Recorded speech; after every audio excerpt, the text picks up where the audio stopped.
یہ ہے کہ اب جو پروسیکیوٹر صاحب ہیں انہوں نے جو ایک انٹرویو دیا جو ذرائع سے خبر آئی کہ وہ تو سزائے موت اور غالباً اس کی پلی کرنے جا رہے ہیں، تو it's very serious for you guys کہ وہ جو سزا ہے میکسیمم. پہلے تو بتائیے کہ اس کے نتیجے میں سزا بنتی کتنی ہے؟ کیا سزائے موت جو ہے وہ اس کے آتی ہے ایمبٹ کے اندر؟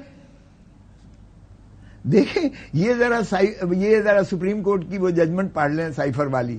جسٹس منصور علی شاہ کی لیڈنگ ججمنٹ ہے، اور اس وقت وہاں انہوں نے کنسیڈ کیا کہ نہ سزائے موت بنتی ہے، نہ عمر قید بنتی ہے، نہ 10 سال بنتی ہے. یہ 3 سال والی شک میں یہ صرف فال کرتا ہے، جس میں سپریم کورٹ نے کہا کہ یہ تو فردر انکوائری کا کیس بنتا ہے اور اس لیے انہوں نے بیل لے لی. اور جسٹس اطہر من اللہ صاحب نے ایڈڈ نوٹ لکھا کہ جو الیکشن لڑ رہا ہو اس کو یہ بانے نہیں کیا جا سکتا، یہ عوام الناس کا پریروگیٹو ہے. ہم جو ہے اس لیے ان کی مخلصی ضروری ہے، لازمی ہے تاکہ الیکشن لڑے.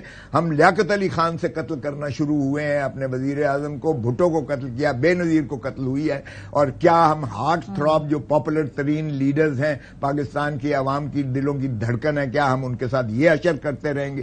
ذرا وہ پڑھنے لائق ہے. اور اب جو ان کی نیت آئی ہے پروسیکیوٹر کی، جو پروسیکیوٹر پہلے تو پرائیویٹ رکھ نہیں سکتے. جسٹس قاضی فائز عیسیٰ صاحب سپریم کورٹ کے 2017 میں انہوں نے فل بینچ نے ججمنٹ دی ہے کہ پرائیویٹ وکیل سرکاری محکمہ نہیں رکھ سکتا جب اتنی زیادہ attorney general, additional attorney general, district attorney general, آپ کے ایڈوکیٹ جنرلز ہیں، اتنی ظفر موج ہے اور سرکار سے پیسے دیے جاتے ہیں، تو پھر پرائیویٹ وکیل کیوں کر یہ رکھتے ہیں؟ یہ بوجھ ہے اور یہ ظلم ہے خزانے کے اوپر اور عوام پر.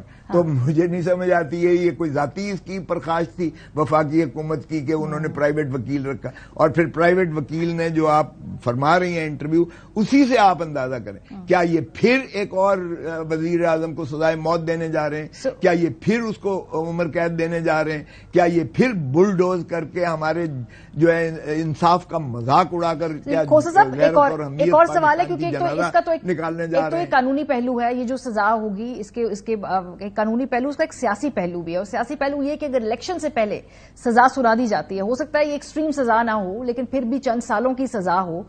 میں صرف سینیریوز پلے آؤٹ کر رہی ہوں، قانونی طور پہ میری اس پہ کوئی رائے نہیں ہے، مجھے نہیں معلوم اس کا قانونی آؤٹ کم کیا ہوگا. لیکن جو اس سے حصول ہے وہ یہ ہے کہ شاید جو الیکشن کے پروسیس کے اندر آپ کو لگتا ہے کہ اگر پہلے سزا ہو گئی تو ووٹر جو ہے وہ ووٹ ڈالنے نہیں آئے گا، یا جو ووٹر ہے پھر وہ تھوڑا سا اس کے بارے میں اپنی اسٹریٹجی کو ریویو کرے گا. ایسا ہو سکتا ہے اگر سزا پہلے الیکشن سے ہو جائے؟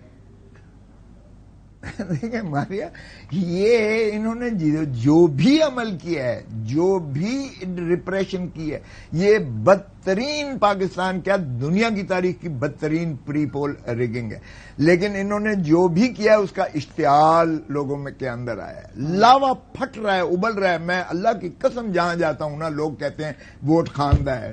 90% سے زیادہ وہ لوگ تپے بیٹھے ہیں اور وہ 8 فروری کا انتظار کر رہے ہیں. اگر یہ اس میں بھی سزا بلڈوز کر کے کرتے ہیں تو اس سے اور زیادہ لوگوں کے اندر اشتعال آئے گا. یہ غلط فہمی ہے کہ لوگ جو ہے وہ سمٹ جائیں گے اور جو ہے پولنگ پہ نہیں جائیں گے یا وہ ووٹ کرنے سے کترائیں گے، بلکہ نفرت جو ہے نا پی ڈی ایم کے خلاف، اور جو ماشاءاللہ یہ ذلِ سبحانی کو لا کر تاج پوشی کی جو ہے تیاریاں کی جا رہی ہیں اور یا 2 پارٹیز دکھائی جا رہی ہیں، ان کے خلاف اتنی نفرت ہے اور اتنی بڑھ جائے گی اس سے کہ ان کے پاس جو ہے بہت شکریہ.